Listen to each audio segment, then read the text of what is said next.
Pada awal abad ke-19, Indonesia yang dikenal dengan nama Hindia Belanda merupakan sebuah wilayah yang dikuasai oleh kekuatan kolonial Belanda.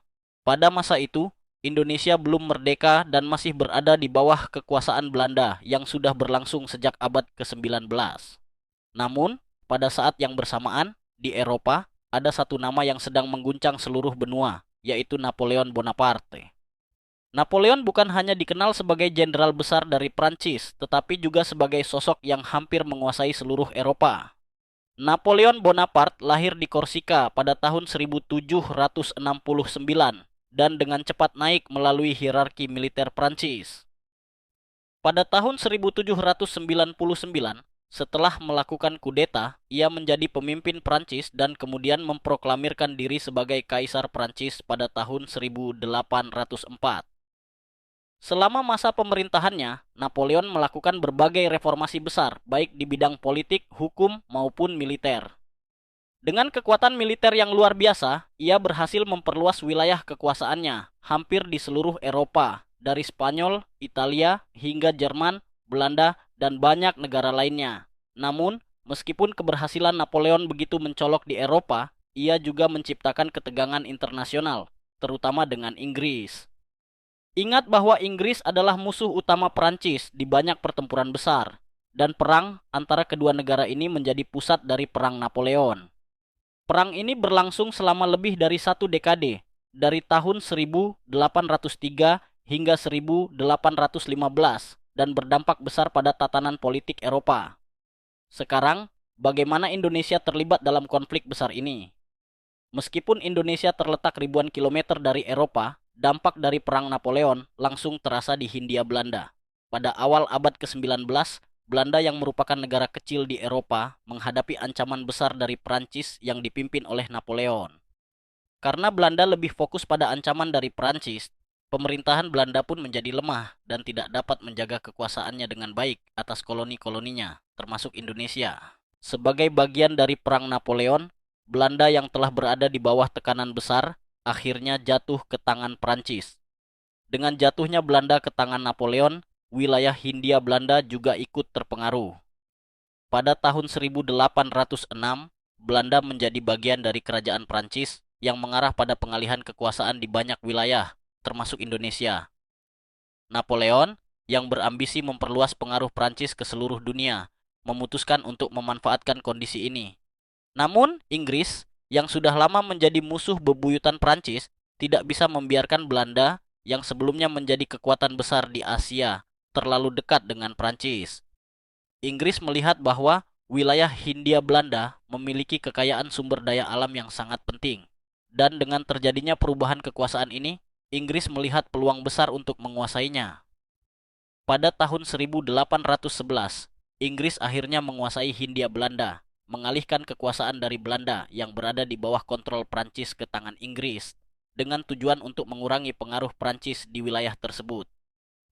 Inggris yang dipimpin oleh Lord Minto mulai mengatur ulang pemerintahan di Hindia Belanda. Walaupun penguasaannya hanya berlangsung sekitar 5 tahun, periode ini membawa sejumlah perubahan signifikan dalam administrasi kolonial.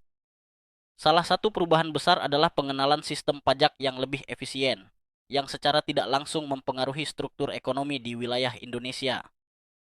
Selain itu, kebijakan-kebijakan Inggris juga berfokus pada penguatan infrastruktur seperti pelabuhan, jalan raya, dan sistem transportasi, yang pada masa itu bertujuan untuk memperlancar distribusi barang dan komoditas perdagangan. Di sisi lain, meskipun Inggris menguasai Hindia Belanda, mereka tetap menjaga hubungan yang cukup baik dengan masyarakat setempat. Pengaruh Prancis yang cukup kuat di Eropa juga mulai menurun, karena sebagian besar perhatian dunia saat itu tertuju pada Inggris dan Napoleon yang terus berperang. Namun, meskipun banyak perubahan yang dilakukan oleh Inggris, pengaruh Belanda terhadap Indonesia belum sepenuhnya hilang.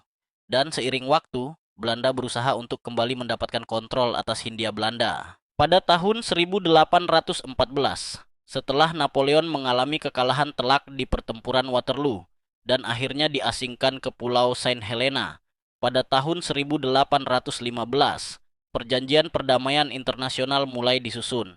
Salah satu hasil dari perjanjian tersebut adalah pengembalian Hindia Belanda kepada Belanda setelah 5 tahun berada di bawah pemerintahan Inggris. Namun, Inggris dan Belanda sepakat untuk memberikan sejumlah konsesi ekonomi bagi Inggris yang telah menghabiskan banyak sumber daya dalam mempertahankan penguasaannya atas Hindia Belanda.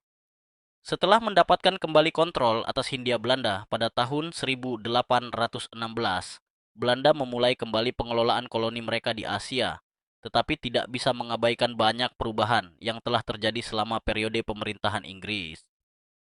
Banyak reformasi yang diperkenalkan oleh Inggris tetap dipertahankan oleh Belanda, dan ini membawa pengaruh besar terhadap struktur sosial dan ekonomi yang ada di Indonesia. Meski begitu, periode 5 tahun di bawah pemerintahan Inggris tidaklah tanpa kontroversi. Penguasaan Inggris selama masa ini juga memperkenalkan gagasan-gagasan baru tentang pemerintahan kolonial, yang kelak mempengaruhi kebijakan-kebijakan Belanda setelah mereka kembali.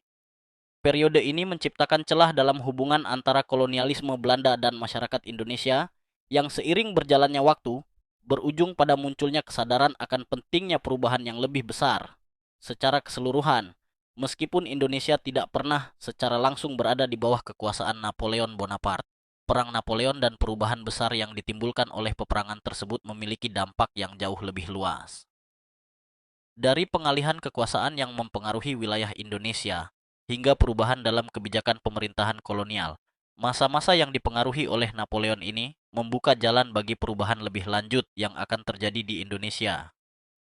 Pada akhirnya, meskipun Indonesia belum merdeka pada masa itu, dan meskipun kita tidak bisa mengatakan bahwa Napoleon langsung menguasai Indonesia, masa-masa peperangan besar ini memberikan pengaruh yang tak terelakkan pada perjalanan sejarah Indonesia, yang kelak akan berujung pada perjuangan panjang untuk kemerdekaan.